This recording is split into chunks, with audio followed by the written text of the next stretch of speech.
Ancora in studio, prima di chiudere c'è una notizia, si terrà il prossimo 22 settembre davanti al Tribunale di Caltanissetta il processo per corruzione per un atto contrario ai doveri d'ufficio al deputato regionale di Forza Italia Michele Mancuso e al suo collaboratore Lorenzo Gaetano Tricoli. Lo ha deciso il GIP su richiesta della Procura. Secondo l'accusa, il parlamentare avrebbe ricevuto complessivamente 12.000 euro per favorire un'associazione destinataria di finanziamenti pubblici regionali per 98.000 euro per l'organizzazione di eventi e spettacoli nel Nisseno.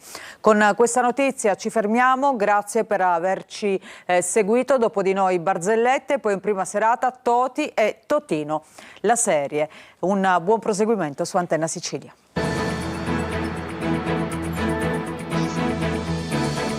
Entra nel mondo dell'informazione con l'app Sicilia Web.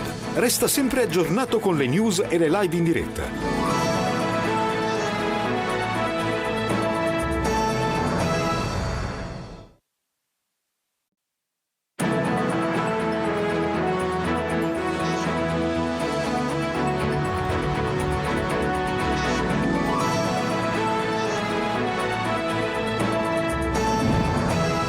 Buongiorno, benvenuti a TG Sicilia, vediamo insieme le principali notizie. Migranti imbottiti di medicinali nel centro di permanenza per i rimpatri del Trapanese per provocare stati di sonnolenza. I farmaci avrebbero causato anche eccitazioni nervose e momenti di alterazione. 3 coltellate fatali al collo è quanto emerge dall'autopsia sul corpo di Francesco Spataro, ucciso dal suo coinquilino in via San Polo a Palermo. Il presunto assassino avrebbe dovuto scontare una condanna a 3 anni e 10 mesi di reclusione per una aggressione avvenuta nel 2023 a Messina. Se tornate a chiedere il pizzo vi denunceremo e tornerete in carcere. A Palermo i messaggi ai boss scarcerati compaiono anche a Tommaso Natale e Sferracavallo. Anonimi gli autori degli avvertimenti anti-racket. Intanto il processo Blitz 181 arrivano altre 15 condanne e un'assoluzione. Ancora spari a Catania, 7 bossoli sono stati trovati nel quartiere Cibali, colpi esplosi contro il portone di uno stabile di via Ammiraglio Toscano. Indaga la polizia. In arrivo il grande caldo anche in Sicilia. L'anticiclone africano toccherà l'isola nei prossimi giorni. In alcune zone interne si prevedono picchi sopra i 40 gradi. Carlo Verdone è protagonista da Cireale. L'attore e regista parla di cinema nel corso del primo dei 4 appuntamenti della rassegna a lui dedicata. Calcio, il Catania presenta alla stampa il nuovo allenatore Emilio Longo, tutti sotto esame. Il Palermo comincia il ritiro in Val Gardena, 28 i calciatori a disposizione di mister Inzaghi.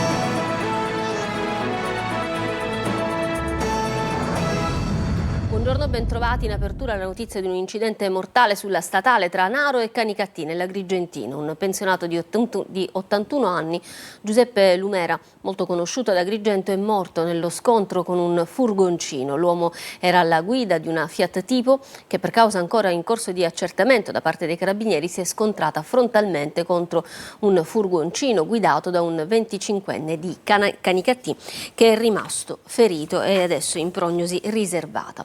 Le indagini della squadra mobile sulla rivolta dello scorso 8 settembre al centro di permanenza per il rimpatrio di Milo a Trapani consegna una verità molto grave, ovvero quella della somministrazione di psicofarmaci ai migranti. Questa cruda verità arriva dal racconto di un ragazzo tunisino messo a verbale dagli investigatori della mobile e indagato assieme ad altri per danneggiamento. Sentiamo Laura Spanò. Le indagini sulla rivolta dell'8 settembre dello scorso anno all'interno del centro di permanenza per il rimpatrio di Milo a Trapani hanno consegnato una verità drammatica e sulla quale è massima l'attenzione di procura e investigatori. Nel corso di quella rivolta vennero distrutte dai migranti diversi impianti del CPR e le forze dell'ordine sequestrarono anche una spranga di ferro. Un giovane migrante tunisino indagato in concorso con altri del reato di danneggiamento, sentito a verbale dagli investigatori della squadra mobile, ha riferito che a lui come ad altri quella sera, era stato somministrato da un infermiere in servizio nella struttura un farmaco. Quella sera, ha detto, avevo assunto 4 pillole di Lyrica 300 mg. Nessun medico però me le aveva prescritte. L'effetto desiderato era quello di mettere a dormire il migrante e stessa cosa fu fatta da altri ospiti della struttura. Il sovradosaggio invece provocò gravi alterazioni e probabilmente alla stessa rivolta. Il migrante ha raccontato agli investigatori di essersi ritrovato in uno stato confusionale, di avere ricevuto una spranga di ferro da un suo compagno di stanza che lo incitava a partecipare a distruggere quello che c'era attorno a loro. Io ero confuso e alterato dal medicinale che avevo preso e per i successivi 3 giorni sono rimasto a lungo in stato confusionale e a dormire. Quella che emerge dall'indagine dunque è l'altra faccia di come viene gestito il trattenimento dei migranti di Trapani, imbottiti di medicinali per provocare sonnolenza, che inducono torpore ma che possono causare eccitazioni nervose e gravi momenti di alterazione. La Lyrica viene prescritta dai medici per curare neuropatie e epilessia, già con le dosi normali induce a stati di sonnolenza, ma un sovradosaggio è causa di stati di grave alterazione psicofisica. 3 coltellate al collo sono state fatali a Francesco Spataro, il 53enne che secondo l'accusa sarebbe stato ucciso da Francesco Cusumano, 38 anni, suo coinquilino, nell'appartamento di via Sampolo a Palermo. Dovremmo vedere anche le immagini. Francesco è quanto emerso appunto dall'autopsia eseguita dall'Istituto di Medicina Legale del Policlinico. Francesco Cusumano avrebbe dovuto scontare una condanna a 3 anni e 10 mesi di reclusione per un'aggressione avvenuta nel giugno del 2023 a Messina, davanti al Palazzo di Giustizia, quando colpì con calci e pugni il presidente della commissione d'esami per l'abilitazione forense. Da poco si era trasferito a Palermo affittando appunto la stanza di via San Polo. Mafia, processo Blitz 181, 15 condanne e una assoluzione. Si chiude davanti al giudice per l'udienza preliminare Emanuele Bencivinni il processo alle famiglie mafiose di Portanuova, Noce e Cruillas. Si tratta di una tranche nata appunto dal Blitz dei 181 dell'anno scorso. Molti nomi sono già noti alle cronache e di nuovo arrestati dopo aver finito di scontare la pena. L'unico assolto è stato Giuseppe Di Giovanni, fratello dei capi mafia Tommaso e Gregorio. L'inchiesta e il processo si è arricchita con le denunce di chi ha detto no al pizzo, disposti risarcimento per le parti civili costituite, che sono il Comune di Palermo, la FAI, Federazione Antiracket, Centro Studi Pio La Torre, Sportello per la Legalità, Solidaria, SOS Impresa, Confesercenti, Confcommercio, Azione, Quarto Savona 15. E proprio a proposito di racket e anche anti-racket, dopo i quartieri Uditore e Passo di Rigono e Acquasanta, i messaggi ai boss scarcerati compaiono anche a Tommaso Natale e Sferracavallo. Restano anonimi gli autori degli avvertimenti anti-racket. Manlio Viola. Ai boss condannati per mafia e scarcerati, bentornati. Ci auguriamo che il carcere vi abbia rieducati. Tuttavia, se proverete a chiedere il pizzo, noi vi denunceremo e voi tornerete in carcere. Il messaggio è chiaro e senza fronzoli. Arriva anche nel quartiere Tommaso Natale e nella borgata di Sferracavallo. Nuove cartoline con messaggi indirizzati proprio ai boss scarcerati sono infatti apparse nei quartieri teatro degli ultimi episodi intimidatori. Si tratta della duplicazione di un'iniziativa già vista qualche giorno fa nei quartieri Uditore, Passo di Rigano e Acquasanta. Oggi i medesimi adesivi sono comparsi dove nelle settimane scorse si sono verificati gravi episodi di intimidazioni a imprenditori e commercianti e danneggiamenti. Presi di mira dal racket del pizzo, la pizzeria Ulisse e il ristorante Brigantino, mentre decine di altri hanno ricevuto minacce e richieste estorsive senza però danni fino ad ora. Restano ancora anonimi gli autori dell'iniziativa, che non sarebbe da ricondurre a nessuna delle associazioni anti-racket già note, compresa Dio Pizzo, che nacque proprio da una campagna simile ormai anni or sono. Per l'operaio di Campobello di Mazara, Andrea Bonafede, la Corte di Cassazione ha confermato la pena a 6 anni di reclusione. Secondo la Procura, Bonafede, omonimo e cugino del geometra che prestò una delle identità usate da Matteo Messina Denaro, non era un semplice favoreggiatore, ma un vero e proprio uomo di fiducia del boss e perciò appartenente a Cosa Nostra. La Cassazione ha anche rigettato il ricorso delle parti civili, tra cui il comune di Campobello di Mazara. Ancora colpi d'arma da fuoco a Catania. 7 bossoli sono stati trovati in via Ammiraglio Toscano, nel quartiere di Cibali. La polizia indaga dopo i fori riscontrati sul portone di uno stabile e soprattutto dopo la lunga scia di sparatorie dell'ultimo periodo. Roberta Lunghi.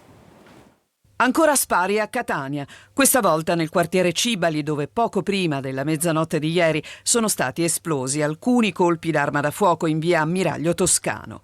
Gli agenti delle volanti della questura hanno trovato sull'asfalto 7 bossoli. I rilievi della polizia scientifica hanno poi accertato diversi fori sul portone di uno stabile vicino, proprio compatibili con i proiettili esplosi. Un nuovo episodio che si aggiunge alla lunga scia di sparatorie che interessa il capoluogo etneo. Solo nell'ultima settimana è il terzo caso registrato, dopo quello avvenuto nel quartiere San Leone. Dall'inizio dell'anno sono oltre 20 gli episodi con arma da fuoco segnalati in città. Tra i più gravi, il ferimento di 3 giovani in piazza Beppe Montana. La squadra mobile ha avviato le indagini per ricostruire la dinamica dei fatti e identificare gli autori. A Catania è stato arrestato il rapinatore seriale dei B&B del centro storico. Manometteva il tastierino per l'accesso nelle strutture e rubava valigie e effetti personali dei turisti. Giusy Lazzara. Si era specializzato nella manomissione delle tastiere per l'accesso ai B&B del centro storico di Catania. Lo vedete che addirittura stacca il dispositivo e poi entra per rubare valigie e quanto i turisti avevano lasciato dentro le camere. La polizia ha individuato da queste immagini il rapinatore seriale che nei mesi scorsi aveva messo a segno diversi colpi.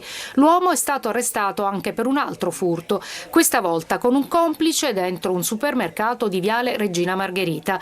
Avevano rubato pelati, carne e perfino dolci. Notati dal personale di vigilanza che aveva chiesto l'intervento della polizia, i ladri, invece di fermarsi e restituire i prodotti, hanno investito il vigilantes con un carrello e poi sono fuggiti. Il complice è riuscito a scappare mentre il rapinatore è stato bloccato e trasferito in carcere. Incidente in mare al largo di Filicudi, un catamarano con 5 turisti a bordo, tra cui un ragazzo, si è scontrato con il peschereccio San Nicola della marineria di Lipari. Dell'impatto il peschereccio è semiaffondato mentre il catamarano ha riportato lievi danni. I primi soccorsi sono stati prestati da altri pescatori eoliani presenti nella zona. Solo un componente dell'equipaggio del catamarano è stato trasferito all'ospedale di Lipari per accertamenti e le sue condizioni non sarebbero gravi. A Catania l'avvertenza nel sito della farmaceutica Pfizer dopo l'annuncio di 330 esuberi. I dipendenti si mobilitano con un sit-in e lo sciopero, ma resta la rabbia, anni di sacrifici e adesso l'azienda ci dà il ben servito. Lazzara. La nube nera dei licenziamenti aleggia sul sito del colosso della farmaceutica Pfizer di Catania, esuberi per 330 dipendenti, ai quali si aggiungono altri 40 dell'indotto con Amstrad.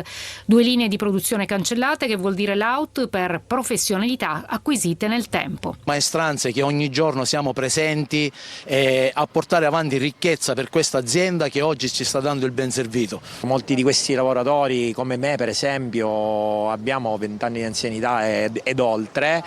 Abbiamo messo le basi, una famiglia grazie a questa azienda e adesso ci vediamo catapultati in una procedura che ha del surreale. E i dipendenti si mobilitano il 17 con un sit-in davanti all'azienda, il 22 sciopero e presidio a Roma durante l'incontro dei sindacati al Ministero delle Imprese e del Made in Italy. Pfizer se ne sta andando perché evidentemente ha deciso da tempo di lasciarci, perché non ha mai investito seriamente, ha fatto solo dei piccoli investimenti per renderci al minimo adeguati a quelle che sono le richieste delle normative attuali, niente di più. Sempre a Catania ha annunciati 28 esuberi alla Multiservizi, la partecipata del comune che si occupa di manutenzione verde. Questa volta si tratta di un programma di accompagnamento volontario all'esodo per chi è vicino alla pensione e non ha la qualifica professionale idonea per svolgere la mansione richiesta dal contratto. 3 mesi dalla tragedia di via Marturano a Palermo, ma nulla è cambiato. Parlano i familiari di tre anni di morti sul lavoro, dei 3 morti sul lavoro. Oggi sit-in dei sindacati. A pochi giorni dall'ennesimo grave incidente sul lavoro avvenuto a Belmonte Mezzagno, nel Palermitano, torna alta l'attenzione sul tema della sicurezza. A 3 mesi dalla tragedia in cui persero la vita 2 operai, i sindacati si sono riuniti oggi in via Marturano per chiedere interventi concreti. Non basta più indignarsi, non basta più stupirsi. Il mancato rispetto delle norme sulla sicurezza sembra stia diventando la normalità nei luoghi di lavoro, denunciano i rappresentanti sindacali insieme ai familiari delle vittime. Vogliamo con forza avviare un percorso che veda un rafforzamento dei controlli nella nostra città e nei nostri cantieri, perché lo abbiamo già visto in queste settimane come nelle alte temperature, nonostante sia stata emanata una ordinanza specifica, si continua a lavorare senza rispettare queste norme. In via Marturano oggi presente anche la sorella di Daniluk Miai, l'operaio rumeno morto assieme al collega Nayai Jaledin, e la moglie poi di Giovanni Gnoffo, altro lavoratore che ha perso la vita mentre lavorava in un cantiere. Dobbiamo sapere chi è colpevole, perché è successo. Certo, aspettiamo tutte le risposte possibili. Quello che è successo si poteva evitare, è assodato, non c'è bisogno che me lo dicano loro. Però io voglio sapere, mio marito si poteva salvare, mio marito ha sofferto, mio marito ha capito quello che stava succedendo. Cioè noi non sappiamo nulla, noi sappiamo solo quello che abbiamo manco visto, quello che ci hanno detto. Quindi, è possibile che a ottobre sono 3 anni e noi non sappiamo, cioè io ho 3 figli che ancora attendono delle risposte, i miei suoceri sono adulti, sono persone di una certa età, se ne devono andare senza avere queste risposte, non è giusto. Esposti per pochi giorni e subito dopo rimossi i nuovi cartelli turistici di Pantalica realizzati con testi e foto errati. In particolare, invece della necropoli siracusana era stata utilizzata una foto di un sito turco. Botta e risposta e rimpallo di responsabilità tra i sindaci di Sortino e Siracusa. Andiamo adesso al grande caldo perché in Sicilia arriva l'anticiclone dal Nord Africa, previsti picchi di oltre 40 gradi, soprattutto nelle zone interne dell'isola. Francesco Loi. L'anticiclone non dà tregua alla Sicilia, dove la colonnina di mercurio è destinata a registrare temperature sempre più alte. A partire da metà della prossima settimana sono attese temperature fino a 42-43 gradi e tutto questo a causa di un'alta pressione di matrice africana che tenderà progressivamente a consolidarsi. I medici consigliano di evitare di uscire nelle ore centrali della giornata, bere molta acqua, mangiare frutta e verdura, ma anche usare dell'abbigliamento di colore chiaro se si è costretto a uscire coprendosi il capo, non usare condizionatori a manetta come si dice, ma bisogna seguire una banale regola: temperatura esterna diviso 2 più 10 gradi, quindi se abbiamo 30 gradi fuori diviso 2 15 più 10 25. Quindi condizionatori sì, ma con moderazione, e poi se potete andate al mare. Ironia sotto le stelle, 4 serate con Carlo Verdone ad Acireale. L'attore romano a TG Sicilia dice: la vostra è una terra meravigliosa e di grandi artisti. Lo ha incontrato Tonino De Mano.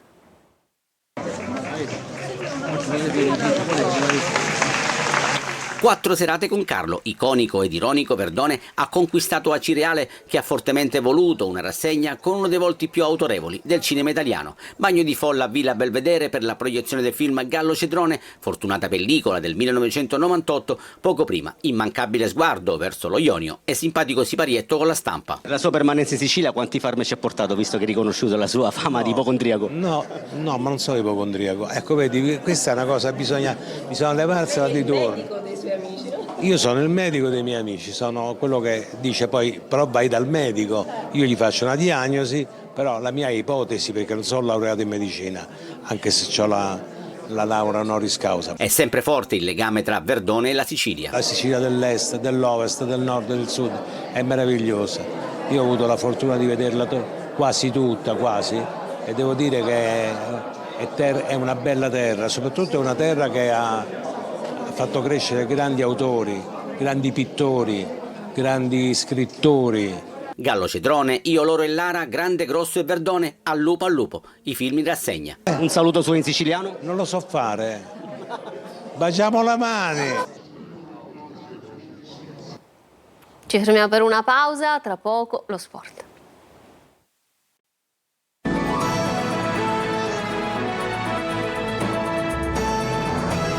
Ritorniamo in studio con lo sport perché è stato presentato il nuovo allenatore del Catania, Emilio Longo. Da lunedì prossimo già il ritiro al Massimino e poi le notizie sul primo acquisto. Ci racconta tutto Sergio Colosi. È la sua grande occasione, senza giri di parole. Dopo gavette e sacrifici, ecco il grande club che può trasformare un tecnico stimato e preparato in vincente. È la storia dell'allenatore del Catania, Emilio Longo, presentato alla Stampa. L'idea è quella di avere una squadra che provi a dominare gli avversari. Qualora ne fosse nella possibilità di farlo, questo deve essere il nostro claim, deve essere la nostra identità. Ci sono tanti calciatori importanti, dobbiamo capire soltanto come mettere la loro professionalità e il loro valore a disposizione di un progetto tecnico diverso. Sul mercato acquisti e conferme Longo non esclude nulla. Dobbiamo essere leali. Per i prossimi 10 giorni, 15 giorni faremo una valutazione specifica sui calciatori. È normale che c'è la volontà di poter prendere quanto più è possibile, questo darebbe una mano anche alla proprietà e al direttore. Il presidente Pelligra in una nota gli ha augurato buon lavoro. Da lunedì 13 la prima fase del ritiro al Massimino. La preparazione proseguirà a Norcia e poi a Mister Bianco, in attesa di Torre del Grifo. Il primo rinforzo è il centrocampista romeno 22enne Luca Miai, cresciuto in Italia, giocato con Trento al Binoleffe e in patria con il Cluj e altri club della massima serie. Il Palermo adesso che ha iniziato il ritiro in Trentino Alto Adige, già da subito i primi allenamenti sul mercato. Osti lavora per Rao, esterno di proprietà del Napoli. Vediamo Marco Gulla. Raduno in Val Gardena e da domani primi allenamenti in ritiro. Il Palermo scalda i muscoli in vista della prossima stagione. I primi giorni in Alto Adige saranno dedicati a test atletici e lavoro tattico prima delle 5 amichevoli estive che serviranno a verificare la crescita della squadra. Sono 28 i calciatori convocati dal tecnico Pippo Inzaghi, tra cui 7 giovani della primavera. Tra gli assenti figurano diversi giocatori destinati a lasciare il club perché fuori dal progetto tecnico. Da Blen a Corona, poi di Bartolo e Brunori. Il Palermo, dopo il ritiro in Trentino, volerà in Australia per la tournée di agosto e le amichevoli di lusso contro Melbourne City e Juventus. Con l'inizio del ritiro estivo in Trentino Alto Adige, il Palermo continua comunque a lavorare per completare la rossa da mettere a disposizione di Inzaghi. Tra le priorità della dirigenza c'è il rafforzamento delle corsie offensive, fondamentali per il 4-2-3-1 che il tecnico sembra intenzionato ad adottare nella prossima stagione. In quest'ottica cresce l'ottimismo per Emanuele Rao, esterno classe 2006 di proprietà del Napoli. I contatti tra i due club hanno prodotto segnali positivi e i rosanero appaiono in vantaggio rispetto ad Arezzo e Benevento nella corsa al giovane talento. Bene, questo era l'ultimo servizio. Io adesso vi lascio alla rassegna stampa curata dal collega Orazio Longo. Prossimo appuntamento con TG Sicilia alle 13:30. Grazie per essere stati con noi, buon fine settimana, arrivederci.